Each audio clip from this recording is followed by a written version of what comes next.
Bonjour, vous êtes à l'écoute de Hugo Talks.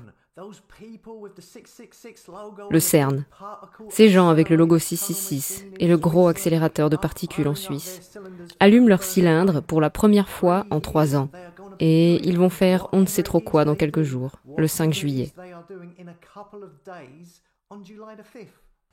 If you are excited about the restart of the Large Hadron Collider at CERN, then put the 5th of July into your calendars because this is the day when the Large Hadron Collider will start colliding particles at the highest energy we have ever done before. Looking forward to it. Elle a l'air vraiment heureuse. La plus haute énergie que l'on ait jamais faite auparavant. Ils sont prêts à tout. Ils ne savent pas ce qui peut arriver, mais ils vont le faire quand même et ils sont enthousiastes. C'est d'après leurs propres mots. Ils disent qu'ils ne savent pas vraiment ce qu'ils vont trouver ou quels seront les résultats. Nous voyons ici une nouvelle expérience du collisionneur de hadrons solaires le 5 juillet déclenche une conspiration apocalyptique. Il est écrit « Que se passe-t-il vraiment ?» Oui, exactement. Que se passe-t-il ? Que font-ils vraiment ? Il ne sert à rien de chercher dans les faux médias grand public qui essayent de trouver. Je veux dire, croyez-vous ce que dit le CERN ? C'est une entreprise qui a reçu des millions, voire des milliards depuis 2008 pour ce collisionneur. L'argent provient de 23 ou 24 pays différents. Le Royaume-Uni, les États-Unis, des milliards et des milliards versés dans cette entreprise internationale. Une expérience internationale. Ces tyrans et maîtres marionnettistes sont très friands d'expériences de nos jours, n'est-ce pas ? Je veux dire, regardez la NASA. Croyez-vous ce qu'ils disent ? Sinon, pourquoi devrions-nous croire le CERN ? Il est dit ici que les théories de conspiration apocalyptique abondent, alors que la nouvelle expérience du grand collisionneur de hadrons du 5 juillet est prête à créer des niveaux d'énergie sans précédent. L'Organisation européenne pour la recherche nucléaire célèbre son 10e anniversaire, en redémarrant son grand collisionneur de hadrons, après qu'il ait été arrêté il y a 3 ans. L'organisation européenne, également connue sous le nom de CERN, exploite le plus grand laboratoire de physique des particules du monde. Il est écrit que sa fonction principale est de fournir des accélérateurs de particules et d'autres infrastructures nécessaires à la physique des hautes énergies. De nombreuses expériences de haut niveau ont été menées à l'Institut, grâce à des collaborations internationales, telles que la création du World Wide Web. Oui, le World Wide Web. Le gars qui a créé Internet, il était au CERN. Le World Wide Web, le web, qui veut dire toile ou réseau, sur lequel nous sommes tous maintenant. Le net, qui veut dire filet, qu'ils utilisent pour nous piéger tous. L'Internet, la chose qui rend possible les cartes d'identité numérique, le crédit social, le système sans argent liquide, le réseau de surveillance de tout le monde, le piège numérique. Tout cela ne peut fonctionner qu'avec Internet. Ne vous méprenez pas, vous regardez cette vidéo avec Internet. Et il y a beaucoup de grandes opportunités qui ont été créées par Internet. Mais vous savez, jusqu'à présent, ça n'a été qu'à court terme. Qu'en sera-t-il à long terme ? Quelle sera l'opinion des gens ? C'est la question.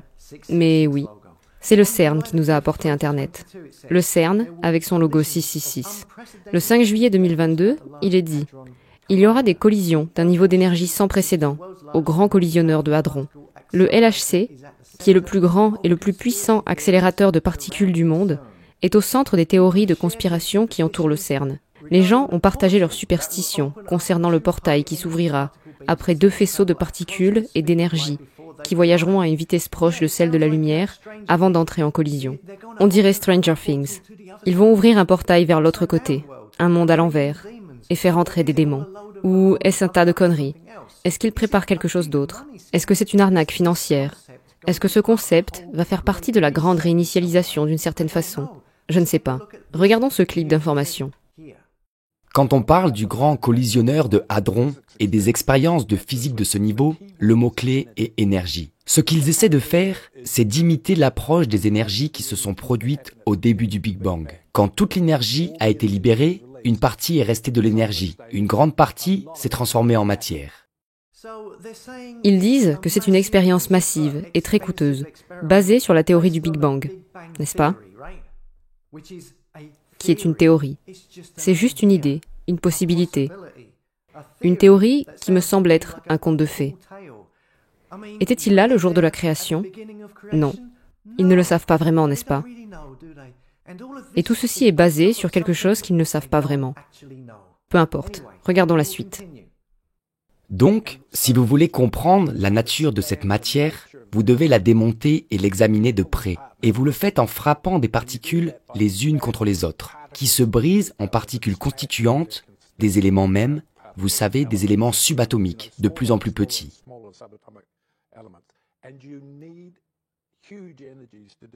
Vous avez besoin d'énormes énergies pour le faire. Vous accélérez des protons, les blocs de construction des atomes, autour de cet anneau à une vitesse proche de celle de la lumière, et vous les frappez les uns contre les autres, et ils s'envolent en révélant tous les constituants et autres éléments et énergies qui composent cette matière dans l'univers.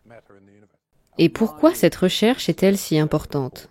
Eh bien, si nous voulons comprendre notre place dans l'univers, nous devons aller aussi profond que possible. Et pour le faire, vous avez besoin de ces énergies, et c'est ce qu'ils font. Vous n'obtiendrez jamais de réponse. Pourquoi c'est si important? Nous devons comprendre les mystères de l'univers. Vous ne comprendrez pas. Vous ne pourrez pas. C'est au-delà de votre compréhension. C'est une fois de plus l'homme qui essaie d'être Dieu. En améliorant les injecteurs qui envoient les particules, ils n'améliorent pas tant les aimants qu'ils ne réentraînent les éléments qui dirigent ces particules, afin d'obtenir des énergies de plus en plus élevées. Et ils obtiennent des taux de collision plus élevés. Parce que, quand vous faites ces expériences, ou peut-être une fois sur 1000, vous obtenez le résultat que vous voulez. Vous avez besoin de la faire beaucoup de fois, encore et encore. La réponse à la question « Pourquoi le faisons-nous » est que si nous voulons comprendre l'univers, notre place dans l'univers, nous avons besoin d'en avoir une compréhension aussi fondamentale que possible. Ça s'appelle le modèle standard. Et ce que ces gars essayent de faire, c'est de casser le modèle standard pour voir s'il tient la route face à ce qu'ils peuvent découvrir. Tout ce que nous savons de l'univers est regroupé dans cette idée de modèle standard. C'est impossible à savoir. Ils ne savent pas. Quelle est l'utilité réelle de tout cela pour nous? Je veux dire, que ce collisionneur de hadrons dure depuis 14 ans. Que cherche-t-il? Qu'avons-nous réellement gagné de cela? Et vous n'allez pas obtenir beaucoup de réponses. Tétraquark, boson de Higgs. Je ne suis pas physicien, et je parle peut-être par ignorance. Mais je ne vois pas la valeur de cette expérience énorme, coûteuse et dangereuse. Alors, à quelle date l'envisagez-vous? Je ne le dirai pas. Il est impossible de savoir parce qu'à chaque fois qu'ils font quelque chose, ils découvrent autre chose. Jusqu'à 2012, le boson de Higgs était quelque chose sur une équation, jusqu'à ce que le grand collisionneur de hadrons prouve son existence. La chose qui est vraiment intéressante pour les prochaines années, je parlais à un physicien du CERN, n'est pas vraiment le grand collisionneur de hadrons, mais l'usine d'antimatière que nous allons visiter la semaine prochaine. Je suis très excité.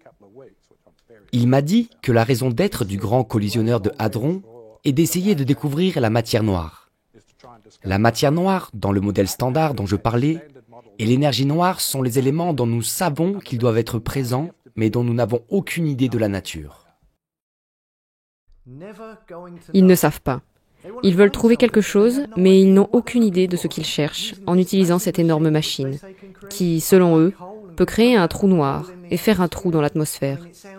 Cela semble incroyablement imprudent, et d'une indulgence qui n'a jamais été observée avant. Et c'est seulement si vous croyez à l'histoire officielle. Que font-ils? Ne savent-ils vraiment pas à quoi s'attendre? Prennent-ils vraiment autant de risques? Ou tout cela n'est qu'une façade pour cacher ce qu'ils font vraiment? Est-ce un écran de fumée? Ils pourraient être en train de faire quelque chose d'entièrement différent. J'ai de très mauvais pressentiments à l'égard de tout cela. En 2016, il y a eu une prétendue fuite d'une vidéo tournée sur le site du CERN. Ici, on voit un faux rituel au siège du CERN. Ces types sont habillés en robe noire. Vous vous souvenez? Quelqu'un a filmé depuis une fenêtre du CERN. Et après coup, les gens du CERN ont dit que c'était des gens qui travaillaient là, que c'était une farce et qu'ils avaient été renvoyés. Qu'est-ce que cela voulait dire?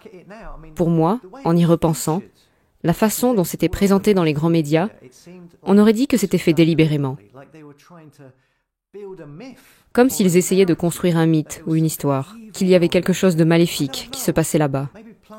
Je ne sais pas. Peut-être qu'ils ont planté une graine dans l'esprit des gens à l'époque. Peut-être pas.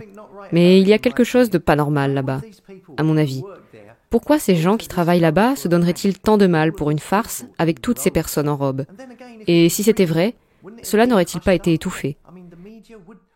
Les médias auraient-ils couvert l'événement autant qu'ils l'ont fait? Je ne sais pas. Pour moi, c'est très étrange. Sommes-nous en train de regarder les premiers stades de la plantation d'une graine dans la tête des gens? Est-ce le début d'un canular beaucoup plus grand? Je ne sais pas. Dites-nous ce que vous en pensez dans les commentaires.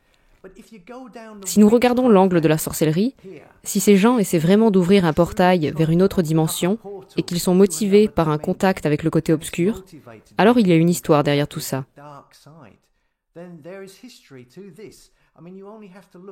Il suffit de regarder du côté de Jack Parsons.